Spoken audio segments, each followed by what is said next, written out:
हैं, अगर वो सुल्तान महमूद गजनवी हैं, अगर वो टीपू सुल्तान हैं, उन तमाम लोगों के अंदर जो मसलक और अकीदा था वो हमारा जलवागर था। उनके फातिहाना हमलों के अंदर जो तबर्रुक के हुसूल के लिए अपने पीराने तरीकत के पास जिस तरह वो जाके भीख मांगते थे हमला करते वक़्त, और उसके बाद उसकी बका के लिए जिस तरह अपने बुजुर्गों की तालीमात को वो पेश नज़र रखते थे, वो सारे का सारा हमारी तारीख का हिस्सा है।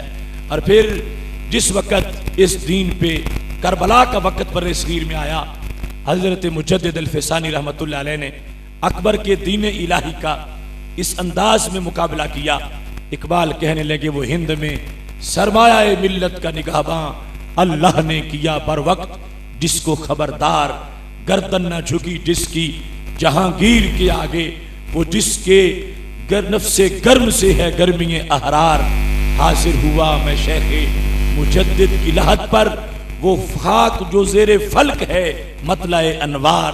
इकबाल कहने लगे अगरचे वो है मट्टी, मगर उस मट्टी में सितारों जैसी चमक है।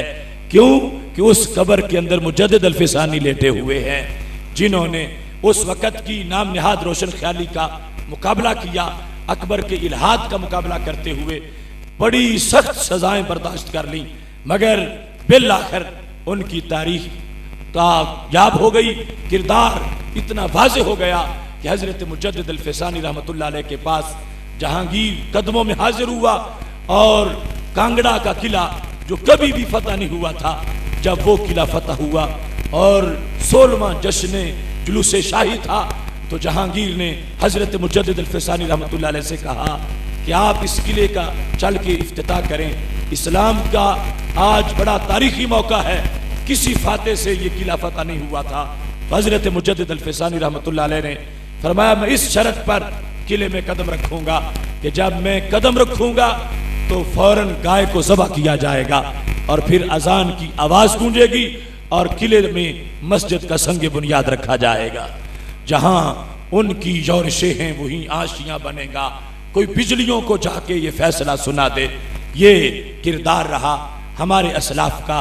और फिर जिस वक़्त ईस्ट इंडिया कंपनी की शक्ल में यहाँ पे अंग्रेज अपने कदम जमा चुका था और मुसलसल उसके खराफात यहाँ पे आ चुके थे, तो एक मर्द हुर जिसको इमाम फजल हक खैराबादी कहा जाता है, जिन्होंने तख्तादार को चूम लिया मगर अपने फतवे से दस्तबरदार नहीं हुए, जिनके फतवों से बरतानवी साम्राज्य की नींदें हराम हो गईं, वो इमाम फजल हक खैराबादी किसके अकीदे के थे? वो हमारे इमाम थे, जिनके साथ मुफ्ती किफायत अहमद साहब और मुफ्ती अनायत अहमद काकोरवी साहब, इस तरह के अजीम लोग जो हैं, इन्होंने काले पानी की सजाएं बर्दाश्त की हैं। जजीरा अंडमान के अंदर रूह निकल गई है, मगर आज भी खलीजे बंगाल के मशरक में उनकी कब्रें हुर्रियत की अजानें पड़ रही हैं। इन लोगों ने हर दौर के अंदर हमारा सर ऊंचा रखा, और तारीख के हर मोड़ के ऊपर ये लोग हैं जो हमारे बुजुर्ग और असलाफ हैं, और इन्होंने दीन मतीन को बचाने के लिए भरपूर किरदार अदा किया है। इसके बाद जिस वक़्त वो दो कौमी नजरिया जो असल से मक्की और मदनी नजरिया था, उसको यहां पर औलिया ने परवान चढ़ाया और उसकी परवरिश की। इसके समरात जब करीब आने लगे तो हिंदुस्तान में एक फितना उठा जो मुत्तहिदा कौमियत का फितना था। मुत्तहिदा कौमियत का नारा लगाया गया, और उस नारे के लिए फिर कुछ असहाबे जुब्बा दस्तार को खरीदा गया। जिस वक़्त हिंदुओं ने समझा कि अब यहां पर अंग्रेज के खिलाफ मुसलमानों की तहरीक कामयाब हो जाएगी, तो फिर ये इस जमीन के वारिस होंगे, तो हिंदुओं ने मुसलमानों को इत्तेहाद की पेशकश की कि हम और तुम एक हो, मिल के अंग्रेज के खिलाफ जिहाद करते हैं। मतलब था उनका कि हमारी एक अक्सरियत है, अगर हम अंग्रेज को भगाने में कामयाब हो जाएंगे तो कल फिर हिंद हमारा होगा, मुसलमान हमारे गुलाम होंगे। उन्होंने जिस वक़्त ये पत्ता फेंका तो कई मुसलमान लीडर इस साजिश में फंस गए। हिंदू मुस्लिम इत्तेहाद का ये नारा, जिसकी बुनियाद अपने जुग्राफिये को बनाया जा रहा था कि चूंकि हमारी जमीन एक है, हमारी बोली एक है, हमारी मुआशरत एक है, इस वास्ते हम एक हैं। अगरचे हम हिंदू हैं तुम मुसलमान हो, हमारा कोई फर्क नहीं। ये आवाज हिंदुओं ने बुलंद की मुसलमानों को अपने साथ मिलाने के लिए।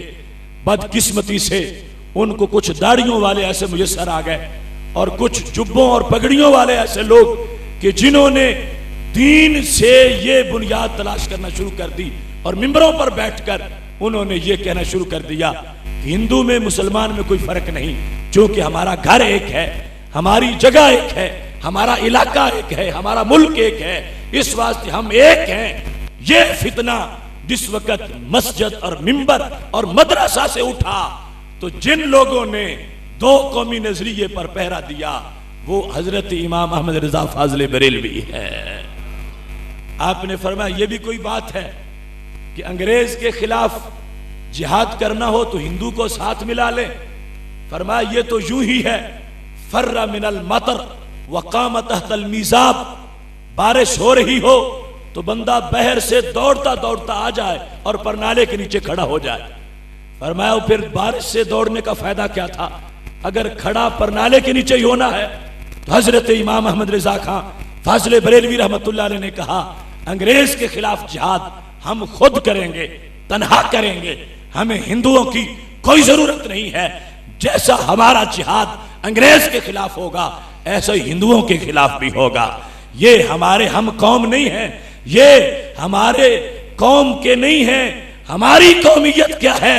फरमाया हजरत मोहम्मद मुस्तफ़ा सल्लल्लाहु अलैहि वसल्लम ने जब मक्का शरीफ में कहा था खुदा एक है और मैं उसका रसूल हूं तो क्या वाज़े किया था। फरमाया जिसने ये कलमा पढ़ा वो जहां भी है मेरा हम कौम है, और अगर ये कलमा अबू लाब नहीं पढ़ता तो ये हमारी कौम का नहीं है। जिस बुनियाद पर नबी अलैहिस्सलाम ने मक्का शरीफ में कौमियत की बुनियाद रखी थी, बर्रे सगीर में उस दो कौमी नजरिए को महफूज किया है तो हमारे बुजुर्गों ने महफूज